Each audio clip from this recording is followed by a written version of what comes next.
नमस्कार मेरे प्यारे बच्चों। आज हम देखेंगे मैग्नेटिक फ्लक्स के बारे में। मैग्नेटिक फ्लक्स क्या होता है? फैराडे ने अपना इंडक्शन का या ईएमएफ जो जनरेट होता है मैग्नेटिक फ्लक्स के कारण, उसको हम देखेंगे जो फैराडे ने दिया था। लेंज ने उसकी डायरेक्शन डिसाइड की थी कि किस डायरेक्शन में वो ईएमएफ जो भी जनरेट होता है उसकी करंट क्या होगी। तो चलिए एक एक करके हम उसको देखेंगे वन बाय वन। सबसे पहले हम बात करेंगे मैग्नेटिक फ्लक्स की। तो मैग्नेटिक फ्लक्स क्या होता है? फ्लक्स मतलब जैसे आप इलेक्ट्रिक फ्लक्स देख रहे थे, उसी तरीके से मैग्नेटिक फ्लक्स भी एक मैग्नेटिक फील्ड लाइंस का क्राउड होता है, गुच्छा होता है, जो कहते हैं बहुत सारी मैग्नेटिक फील्ड लाइंस जब किसी सरफेस को कट करती हैं तो उसी को आप मैग्नेटिक फ्लक्स कहते हो। जैसे एग्जांपल के लिए मैंने आपसे कहा मेरे पास एक ये सरफेस है, इस सरफेस में क्या होगा, बहुत सारी मैग्नेटिक फील्ड लाइंस इस तरीके से आएंगी। और मैग्नेटिक फील्ड लाइंस आपको पता है नॉर्थ से साउथ को चलती हैं, ये प्रीवियस लेक्चर में हम डिस्कस कर चुके हैं। तो मैग्नेटिक फील्ड लाइंस आएंगी और इस सरफेस से होके गुजरेंगी, या मैग्नेटिक फील्ड लाइंस इस तरीके से जा रही थी नॉर्थ से साउथ को, और मैंने क्या किया, एक सरफेस ले आके इसके बीच में ऐसे लगा दिया। तो मैग्नेटिक फील्ड लाइंस ऐसे हैं और जो सरफेस का एरिया है ये एक दूसरे क्या है, परपेंडिकुलर है। अब मैंने आपको प्रीवियस लेक्चर बताया था कि मैग्नेटिक फ्लक्स में जो हम डायरेक्शन लेते हैं वो कैसे लेते हैं, वो हम लेते हैं, ये एरिया है तो एरिया का जो डायरेक्शन लेते हैं वो एरियल वेक्टर इससे लेते हैं, इसको हम डीए कहते हैं, एरियल वेक्टर। और इससे हम एरिया का डायरेक्शन दिखाते हैं और एरिया का डायरेक्शन हमेशा क्या करते हैं, सरफेस के परपेंडिकुलर लेते हैं। तो इसका मतलब ये एरिया का डायरेक्शन हो गया, एरियल डायरेक्शन हो गया, और इसी डायरेक्शन में मेरी क्या है, मैग्नेटिक फील्ड है। मैग्नेटिक फील्ड लाइंस इसी डायरेक्शन में, एरियल वेक्टर इसी डायरेक्शन में। लेकिन अगर मैं एरिया की बात करूं तो ये मैग्नेटिक फील्ड लाइंस के परपेंडिकुलर होता है, लेकिन अगर मैं एरियल वेक्टर की बात करूं, इसका जो डायरेक्शन होता है उसकी बात करूं एरियल वेक्टर का, तो मैग्नेटिक फील्ड के लाइन के अलोंग ही होता है। तो यानी मैग्नेटिक फील्ड लाइन के पैरेलल होता है एरियल वेक्टर, और एरिया जो होता है वो मैग्नेटिक फील्ड लाइन के परपेंडिकुलर होता है। ठीक है, अब मैं आपसे बात कर रहा हूं कि अगर मेरी मैग्नेटिक फील्ड लाइंस इस तरीके से बहुत सारी जा रही है और मैंने एरिया को ऐसे रखा है और इसका जो एरियल वेक्टर वो ऐसे है। अब मैं आपसे कहूं कि अगर ये एरिया ऐसे ऐसे धीरे धीरे इंक्लाइंड होता गया ऐसे इस तरीके से, तो आप देखिए पहले जो है मेरा मैग्नेटिक जो एरिया जो है इसका एरियल वेक्टर पहले क्या था, सरफेस के परपेंडिकुलर था, अभी भी परपेंडिकुलर है। लेकिन अगर एरिया इंक्लाइंड हुआ तो ये एरियल वेक्टर भी ऐसे इंक्लाइंड हो गया। तो इसका मतलब ये हुआ कि ये मेरा एरियल वेक्टर था ऐसे परपेंडिकुलर इसके। एरियल वेक्टर अगर ऐसे हुआ तो पहले मेरा एरियल वेक्टर यहां पे था इसके लॉन्ग। एरियल वेक्टर जैसे ही नीचे आया तो यानी पहले जो एरियल वेक्टर था और जो अब एरियल वेक्टर है इसके बीच में कुछ ना कुछ इंक्लाइनेशन होगा और ये एंगल बनाएगा कुछ ना कुछ। अगर ये इंक्लाइन होगा, ध्यान से देखिए, ये पहले ऐसे था इस तरीके से था एरियल वेक्टर, अब ये क्या हुआ, इंक्लाइंड हुआ ऐसे। तो पहले ऐसे था अब ऐसे इंक्लाइंड हुआ, तो जितना हॉरिजॉन्टल से इंक्लाइनेशन इसका होगा उतना ही वर्टिकल से इंक्लाइनेशन इस सरफेस का भी होगा। मेरी बात समझ में आ रही है? और इस सरफेस का अगर मैं इंक्लाइनेशन देखता हूं, बहुत ध्यान समझिए चीजों को, देखिए अगर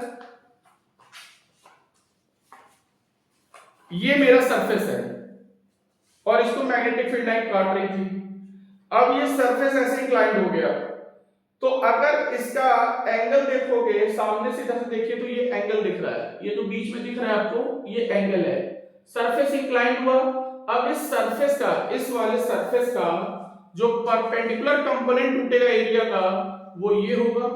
तो इसका मतलब पहले एरिया ये था, अब एरिया ये हो गया, परपेंडिकुलर वाला कम हो गया जब ये ऐसे इंक्लाइंड हुआ। तो बात समझ में आ रही है? अगर ये ऐसे इंक्लाइंड होगा तो ये एरिया कम हो रहा है ना, ये एरिया पहले ज्यादा था, अब ये एरिया कम हो गया। तो इसका मतलब मैग्नेटिक फील्ड लाइन क्या होंगी, पहले से कम कट करेंगे इसको, इस ओरिजिनल वाले को पहले से कम कट करेंगे, क्योंकि परपेंडिकुलर ही काटती है और परपेंडिकुलर शॉर्ट हो गया, तो मैग्नेटिक फील्ड लाइन जो एरिया कट कर रही है इसका वो कम हो जाएगा। ठीक है, अब यहां तक अगर आपको बात समझ में आ गई है तो अब कुछ नहीं करना है, आपको ये चीज देखना है कि मैंने इस तरीके से एक सरफेस लूंगा, ठीक है, या इस तरीके से कोई सरफेस बना लीजिए, कैसे बना सकते हैं, ठीक है, और इसके इधर से मैग्नेटिक फील्ड लाइंस आ रही हैं और इधर से जा रही हैं, ठीक है। अब मैंने आपसे कहा कि ये सरफेस अगर इंक्लाइंड होगा तो कैसा होगा, ये सरफेस अगर इंक्लाइंड होता है तो कैसा हो जाएगा, उसको देखते हैं।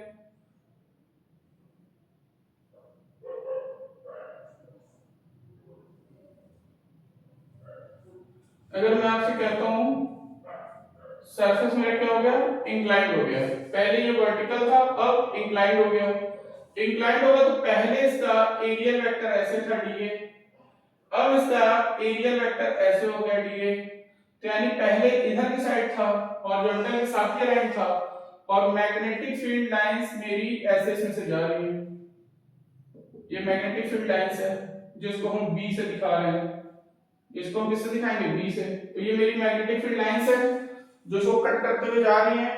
अब क्या हुआ, ये एरिया इंक्लाइंड हो गया, जब इंक्लाइंड होगा तो मानी सी बात है इस एरिया को क्या कर दोगे, थोड़ा सा इंक्लाइंड जब होगा तो इसको आप थोड़ा सा शॉर्ट कर दोगे, क्यों, क्योंकि इसका परपेंडिकुलर डिस्टेंस ये वाला होगा, यानी इतने एरिया को अब काट रहा है ये, जैसे ये ऐसे था इसको मैंने ऐसे कर दिया, अब इसका परपेंडिकुलर वाला पोर्शन ये है और इसका स्लांट वाला पोर्शन ये है, तो इतने एरिया को काट रहा है, तो पहले इतने एरिया को काट रहा था अब कम हुआ, पहले पूरे एरिया को काट रहा था, पूरा एरिया जितना था ये पूरा कट रहा था, अब जब मैंने इसको टिल्ट कर दिया तो एरिया कम हो गया, तो कम एरिया कट रहा है। अब मेरी बात ध्यान से सुनिए, इधर की साइड आपकी मैग्नेटिक फील्ड लाइंस है और एरियल वेक्टर इंक्लाइंड हो गया, पहले क्या था, मैग्नेटिक फील्ड लाइंस इधर थी और एरियल वेक्टर दोनों पैरेलल थे, और मैग्नेटिक फील्ड लाइंस तो वैसे ही है लेकिन एरियल वेक्टर क्या हो गया, इंक्लाइंड हो गया थीटा एंगल से। तो अगर मुझे इसको लिखना होगा तो मैं लिखूंगा phi b equal to vector b dot dA, और इसको आप लिख सकते हैं b dA cos थीटा, ऐसे लिख सकते हैं आप, बात समझ में आ रहा है, ऐसे आप इसको लिख सकते हैं।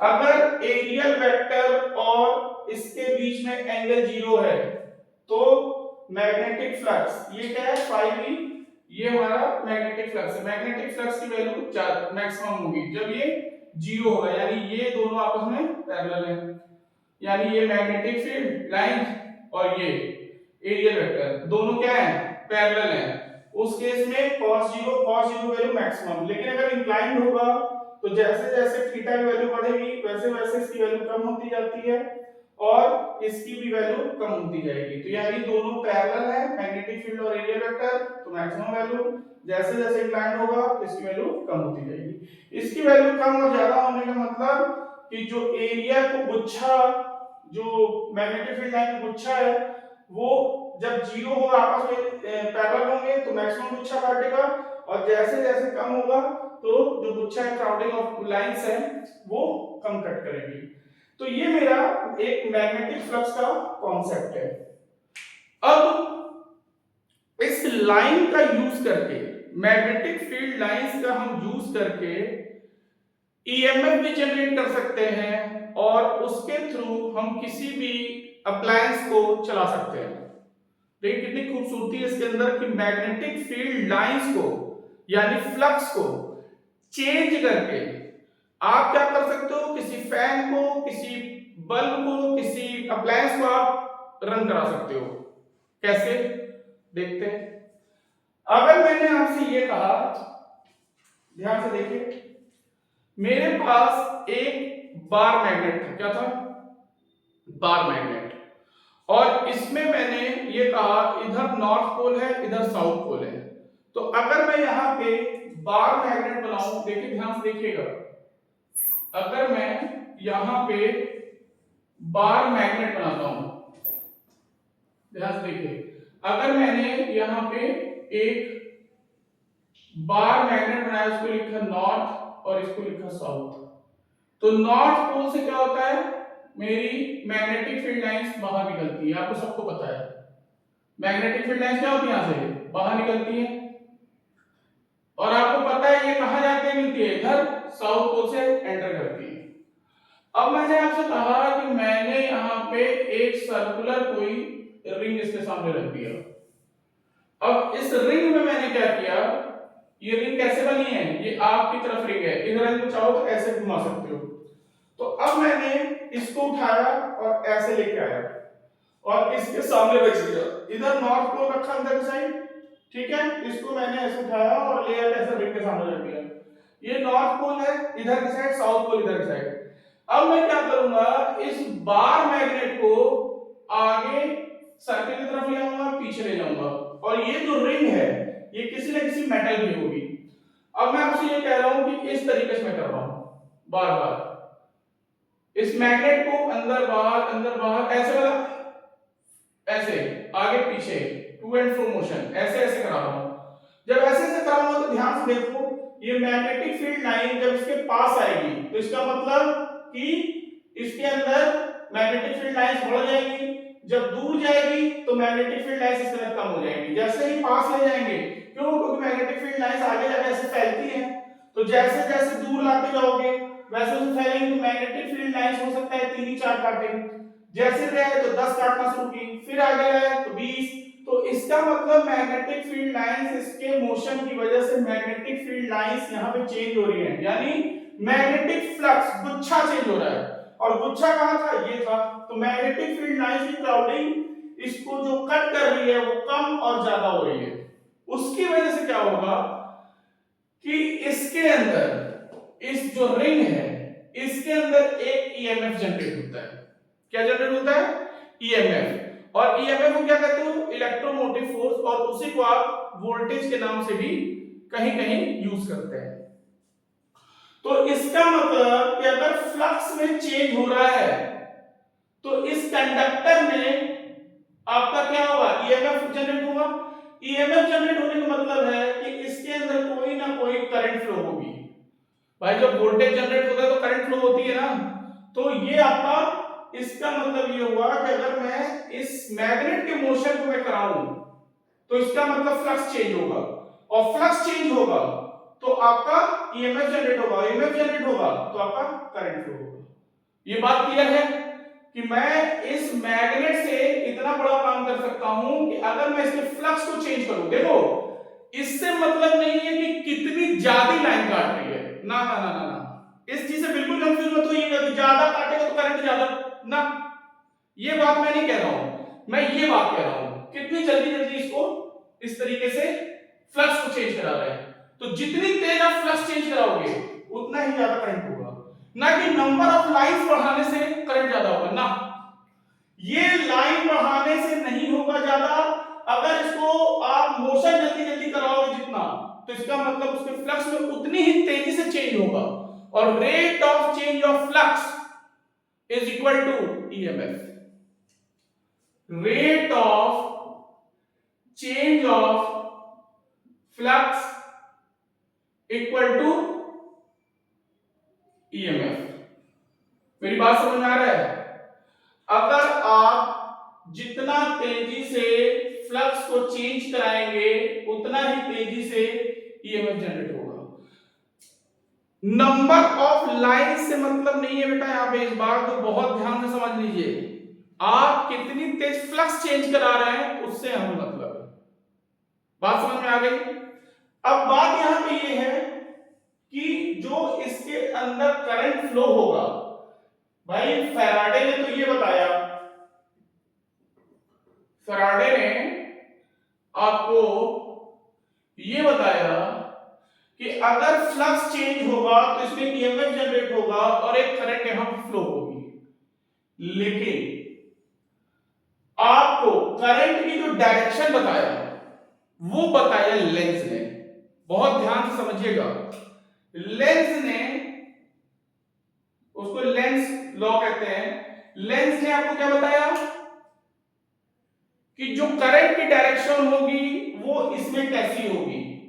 और फैराडे ने बताया कि अगर फ्लक्स चेंज होगा तो आपका कोई भी कंडक्टर है उसमें ईएमएफ जनरेट होगा और वहां पे करंट फ्लो होगी।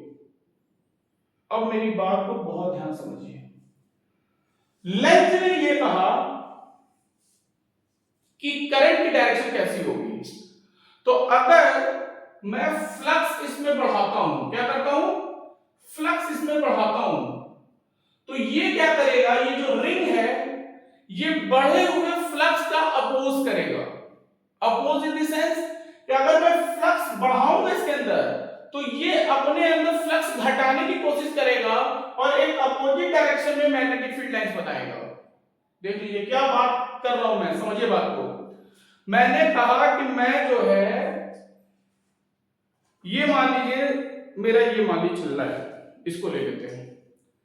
अगर मैंने ये कहा कि भाई देखो इसको मैं पास मिलाया, तो जैसे ही इसको पास मिलाओगे क्राउडिंग इसके पास में आएगी तो ये बढ़ जाएगा ना, लाइन दूर लेगा तो फैल जाएगा, तो 4 लाइन पहले काट ली दूर पे, पास मिलेगा तो 20 लाइन काटेगी।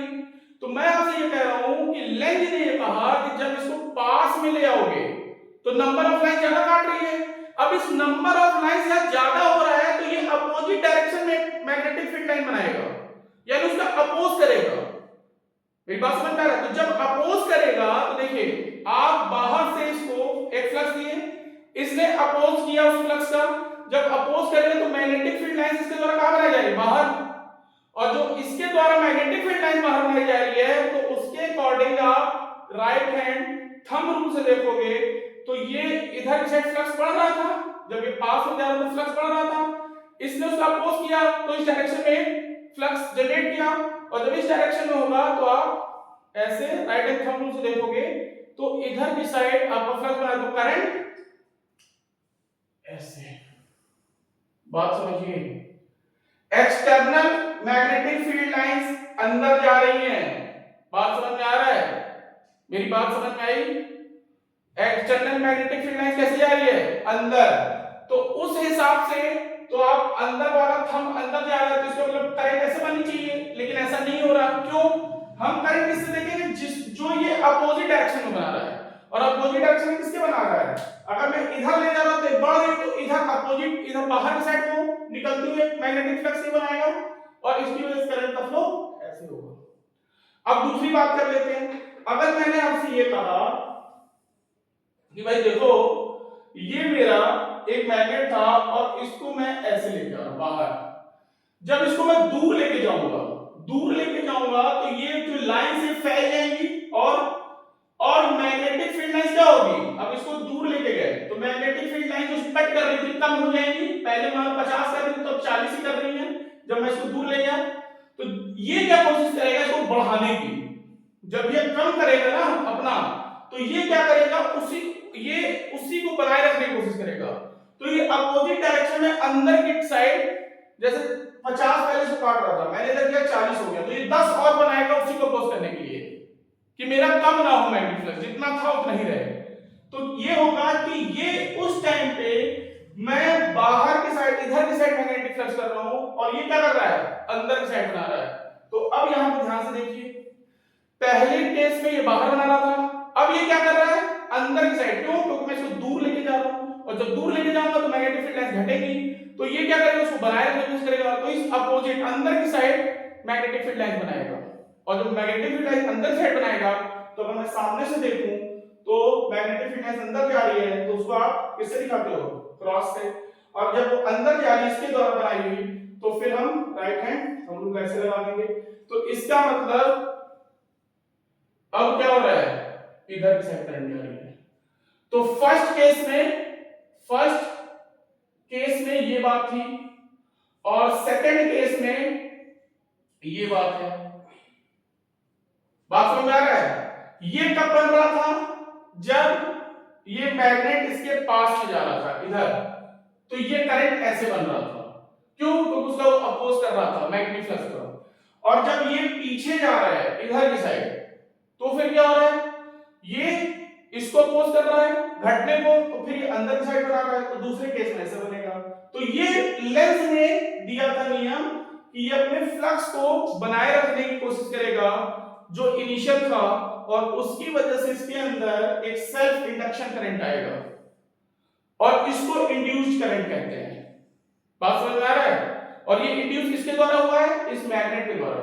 मैग्नेट को जब हमने टू एंड फ्रो मोशन कराया, तो फैराडे ने बताया कि rate of change of flux जब होगा मैग्नेटिक फ्लक्स, तो आपका ईएमएफ जनरेट होगा, और ईएमएफ जहां भी जनरेट होता है तो इसका मतलब वोल्टेज डिफरेंस, और वोल्टेज डिफरेंस आया तो करंट से फ्लो।